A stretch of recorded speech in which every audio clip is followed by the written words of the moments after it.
seja na Deltec, seja na criação do Banco de Investimentos do Brasil, depois na CVM, depois organizando a primeira empresa de Venture Capital no Brasil, de Private Equity, enfim, uma longa história de não de teoria, mas de prática no mercado de capitais.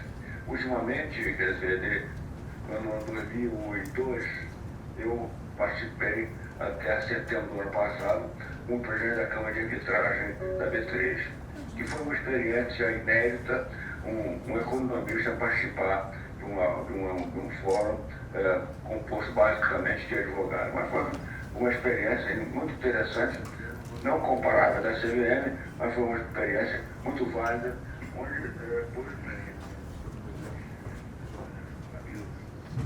eu recentemente, no dia 9 de setembro, publiquei um longo artigo no Valor Econômico, em que eu chamo a atenção da mercado de capitais na UTI.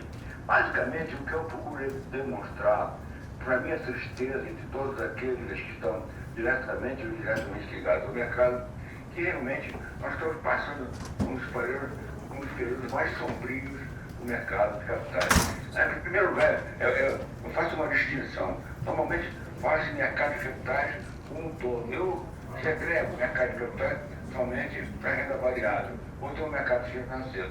O mercado de capitais como um todo vai bem, vai atingir quase $1 trilhão, $1 trilhão, quer dizer, é uma história de sucesso, que os investidores são atraídos pela alta taxa de juros. Agora, o mercado de ações tem várias maneiras de serem mensuradas, mas eu acho que a mais relevante para nós, profissionais ligados ao mercado, é a questão das novas emissões.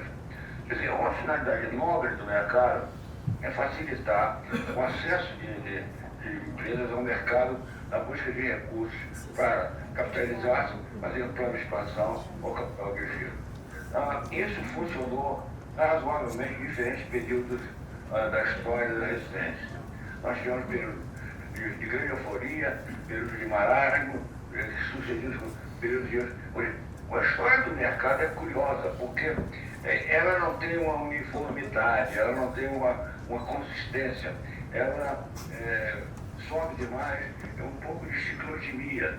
Quer dizer, há um otimismo exagerado em determinado momento e pessimismo muito grande em outras circunstâncias. Mas, enfim, ultimamente eu diria, nos últimos anos, que essa diferença se acentuou. Quer dizer, basicamente, o que nós estamos assistindo é realmente uma preferência absoluta, total e perfeitamente compreensível para os títulos de renda fixa, sejam do Estado ou do setor privado. Para vocês terem uma ideia, os fundos de pensão que institucionalmente deviam ser os grandes investidores do mercado de ações têm uma parcela muito pequena em ações, 9,pouco%. Os fundos mútuos de investimento, que originalmente foram criados basicamente para investir no mercado de ações, hoje também tem uma percentagem muito pequena. Quer dizer, isso tudo está tendo como consequência um abandono do mercado. Eu converso muito com instituições financeiras e as pessoas que trabalhavam no setor estão sendo alocadas para outras áreas porque eles não estão possibilidade de mudança a curto prazo. E nem podia ser de outra maneira, porque um país que tem uma taxa de juros de 15% ao ano, e isso significa uma taxa real de ganho, será de 7 ou 8%, é um país que dificilmente pode atrair pessoas para o mercado de risco. Agora, com isso, eu considero extremamente negativo, não só para o mercado de capitais, mas para o Brasil como um todo. Eu tenho me batido muito no tema de que o combate à inflação no Brasil tem se centrado principalmente em aumento da taxa de juros.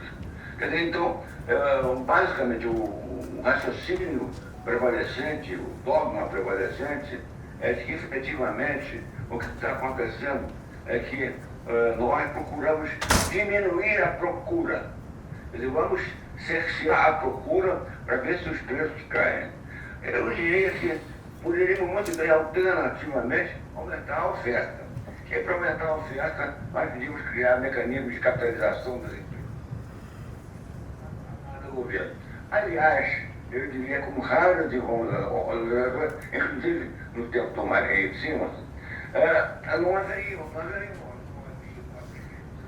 da importância do mercado.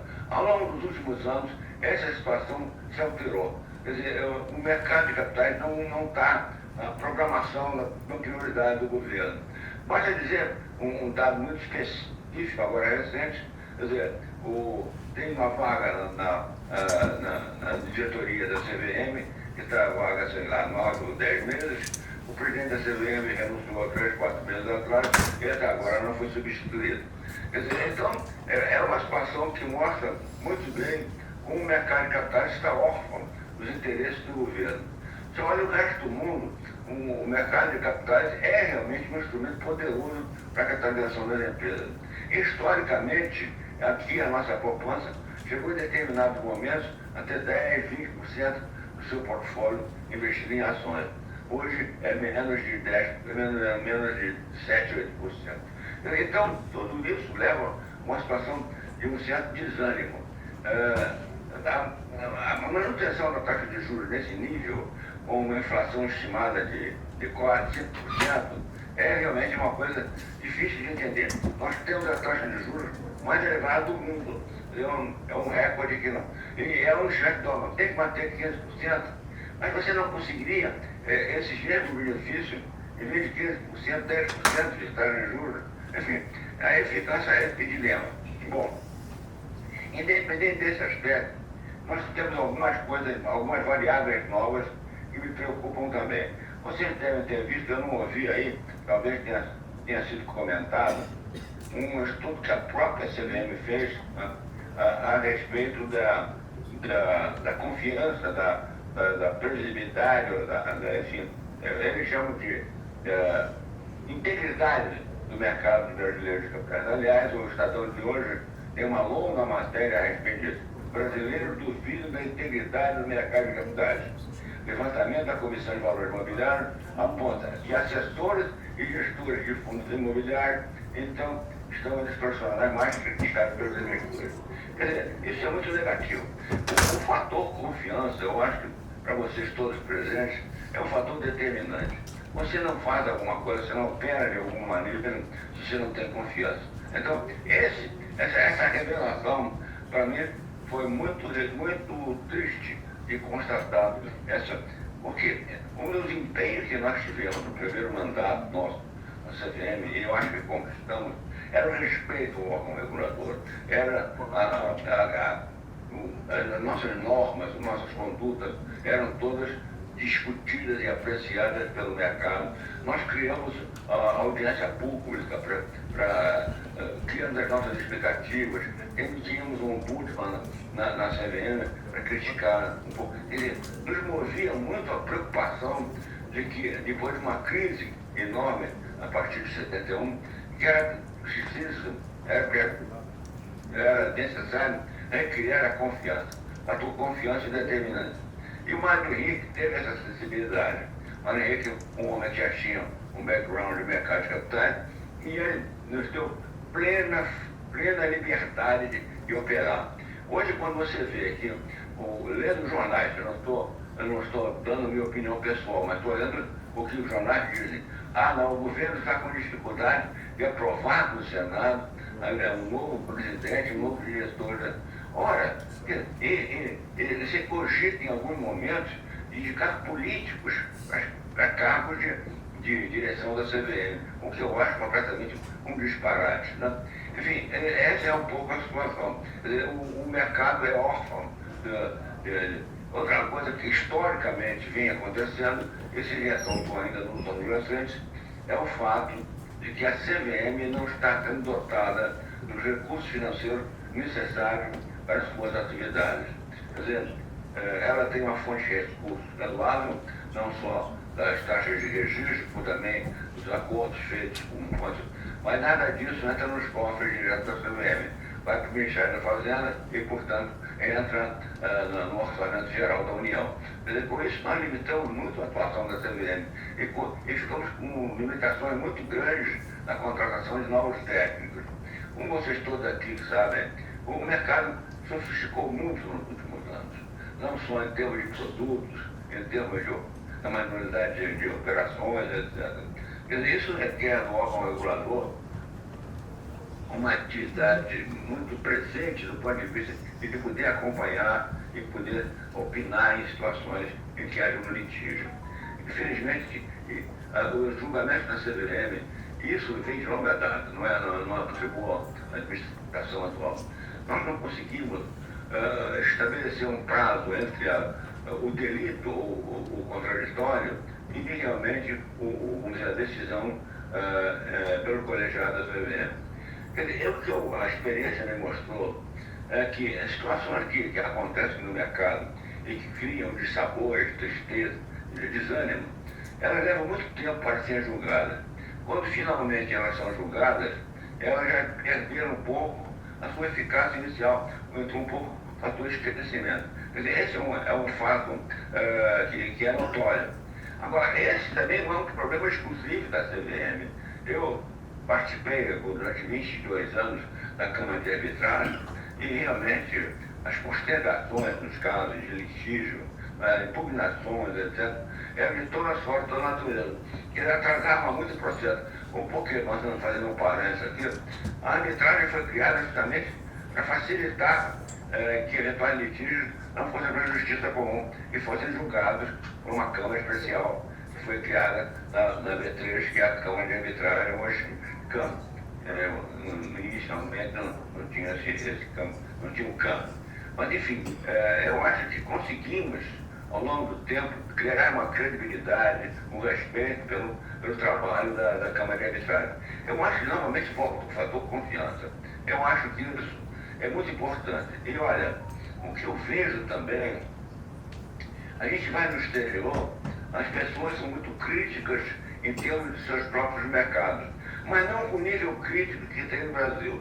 Eu fico impressionado porque o investidor potencial chega no Brasil, hoje está bem instrumentado, evidente, mas ele é apresentado numa situação crítica, onde não se enxergam aspectos positivos e só aspectos muito negativos.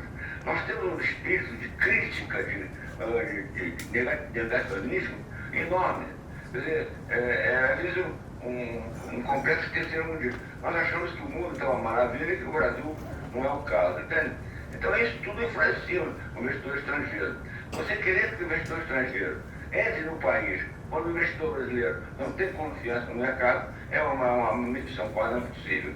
Existe sempre oportunismos, mas eu não estou vendo uma tendência definida, enquanto algumas modificações foram feitas.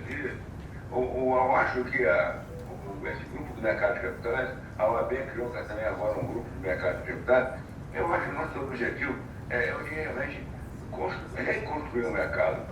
Sem esse mercado, eu acho que o desenvolvimento do país vai ser muito sacrificado, porque o mercado é um supridor importante de recursos. Eu não sou pessimista. Eu acho que nós temos um território. Nós temos que operar esse diagnóstico para fazer as coisas funcionarem. Mas eu diria que grande parte do comportamento do mercado não depende da gente, depende da situação econômica geral, de como o governo agiliza o mercado.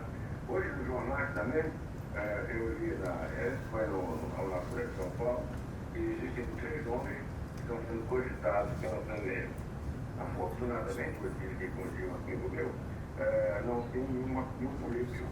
Então, os 3 pessoas que foram, uma é a Marina Coppola, que já é diretora, o outro é o André Pista, que é sócio do escritório Trindade, que é do Marcelo Trindade, e o outro é o presidente da Comissão de Investimentos no Mercado de Capitais e Comunismo.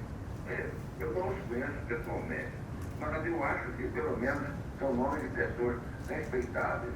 E no caso da Marina ser escolhida, aí os outros 2 poderiam ser elencados para diretores, porque aí estaríamos duas vagas na CVM. Portanto, a primeira coisa é a CVM se instrumental, a CVM que está preparada para esses novos desafios. O segundo é a questão cultural. Eu acho que nós temos que continuar. O Luiz Guilherme, eu acho que você, muitos aqui presentes, investiram muito do seu tempo em termos de educação do investidor. Mas nunca é demais. Eu acho que o investidor tem que aprender. O investidor é muito atraído por momentos circunstanciais. Está na hora de investir na bolsa. Mas ele não tem uma formação. Os prospectos de emissão, digamos, da catáloga do mercado, as pessoas não tinham mais interesse em ler. Eles queriam comprar, porque imediatamente havia uma valorização. O Brás Pedreira teve a preocupação de criar incentivos ao pagamento de dividendos, porque o Zé Luiz achava que realmente a formatação do mercado, evidentemente a valorização do seu patrimônio é importante, mas o fluxo de recursos através de dividendos é importante. Tanto que eu era diretor do BIB na ocasião, o Zé Luiz era advogado do Grupo Moreira Salles, ele nos instruiu, nos estimulou a criar um fundo de investimento só de dividendos. Hoje eu vejo que no mercado tem empresas que pagam dividendos muito generosos e nem sempre o investidor está atento a isso, comprar ações que paguem bons dividendos. Portanto, eu acho que é um trabalho, não é um trabalho de reconstrução, mas é um trabalho de atualização das regras de mercado, é uma atualização do aspecto educacional, é uma visão mais positiva do governo pelo papel do mercado de capitais no desenvolvimento econômico, é uma melhoria na qualidade da profissionalização do mercado. Os estrangeiros tiveram quando houve a abertura do mercado, eles tiveram um grande papel aqui em criar seus setores de pesquisa, etc. Eles hoje, basicamente, esses grandes economistas de fora, ficam dando muito suas opiniões, nem sempre associadas à realidade brasileira. Uma das coisas que eu sempre tive muita dúvida é quando você vê opiniões de pessoas falando sobre o mercado, elas não são neutras do ponto de vista das suas opiniões, elas têm interesses constituídos. Quer dizer, ninguém é santo, quer dizer, se o sujeito está comprado em ações, ele vai dar uma opinião para o jornal, né? Falar, não está na hora de comprar ações. E vice-versa. Então, esse também é um problema muito delicado, porque os opinion makers do Brasil dificilmente são pessoas de neutralidade e que não estejam ligadas a algum tipo de interesse. Bom, basicamente é isso. Eu acho que a componente institucional do mercado deve voltar a funcionar. Os fundos de pensão têm que, geralmente fundos privados de pensão, devem ser investidores de longo prazo. A crise de 71 indicou claramente que realmente com o mercado só de especulação, ele não resiste a momentos de inflexão. O investidor institucional tem esse poder de investir a longo prazo, portanto, atuar de uma certa maneira contraciclicamente. Então, isso é importante. O investidor estrangeiro, se ele sentir que realmente a economia brasileira está andando, que a questão política no Brasil está sendo equacionada, eu acho que nós temos um potencial de fluxo muito grande para o mercado.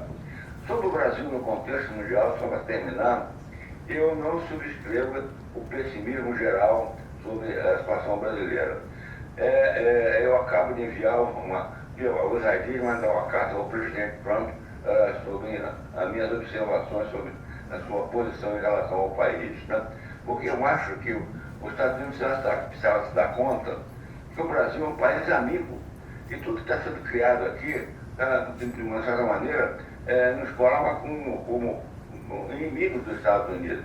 Ao contrário, nós somos amigos. Agora, se você continua insistindo em medidas como foram tomadas contra o Brasil, ou então achar que o presidente da República Brasileira podia interferir num julgamento do Supremo Tribunal, é um disparate completo. Portanto, eu acho que existe muita poupança hoje circulando no mundo. Eu acho que nós tivemos um mínimo de competência de atrair essa poupança e algumas reformas. Nós não precisamos de ninguém lá de fora para nos dizer que reforma nós precisamos fazer. Nós estamos cansados de saber quais são as reformas. A reforma administrativa, agora, por exemplo, parece que está caminhando, e isso eu considero uma das questões mais importantes no Brasil. Tem alguma reforma administrativa. De uma certa maneira, também nivelar salários, etc., acabar com certo disparate. Mas, enfim, quando eu olho o Brasil no contexto mundial, eu fico achando qual é o país. Nós tivemos uma reunião de trabalho com um grupo de antigos de gestores, e fazendo seniors, né? Para não dizer idosos. Eu estou muito pessimista sobre o Brasil. Eu digo, muito pessimista. Você está otimista em relação a que país? Me diga, você está otimista em relação aos Estados Unidos? Não sei. Os Estados Unidos está passando por uma fase muito complicada também. A Europa perdeu uma importância relativa notadamente. Você tem o problema do conflito mundial da Ucrânia com a Rússia e seus possíveis desdobramentos. Quer dizer, o mundo está... E nós temos aqui uma situação de paz, nós não temos problema com os vizinhos, nós não temos problema de língua, o país é um país amistoso. Nós temos um problema de segurança interna, isso eu reconheço. Mas isso, novamente, nós temos que atuar. Meus amigos, Julié, basicamente esse é o retrato que eu trago para vocês. É um retrato realista, mas de uma visão... Eu gosto muito de uma frase do Ariano Suassuna. Perguntaram a ele, Ariano, você é pessimista ou otimista? Ele disse assim, olha, os otimistas são bobos todos. Os pessimistas são negativistas, azedos, desagradáveis. Eu tenho o realismo esperançoso. Quer dizer, a minha visão eu tenho esperanças. Bom, eu não sei se muitas das coisas que vão acontecer, eu ainda estarei por aqui, né? Mas, de qualquer maneira, eu continuo lutando. Eu não joguei a toalha. E eu acho que todos nós que temos uma crença no que foi o nosso trabalho ao longo dos anos, nós não podemos parar. Nós temos que continuar lutando e fazer com que as ideias que nós defendemos, que foram importantes para o desenvolvimento do país, continuem presentes. Obrigado.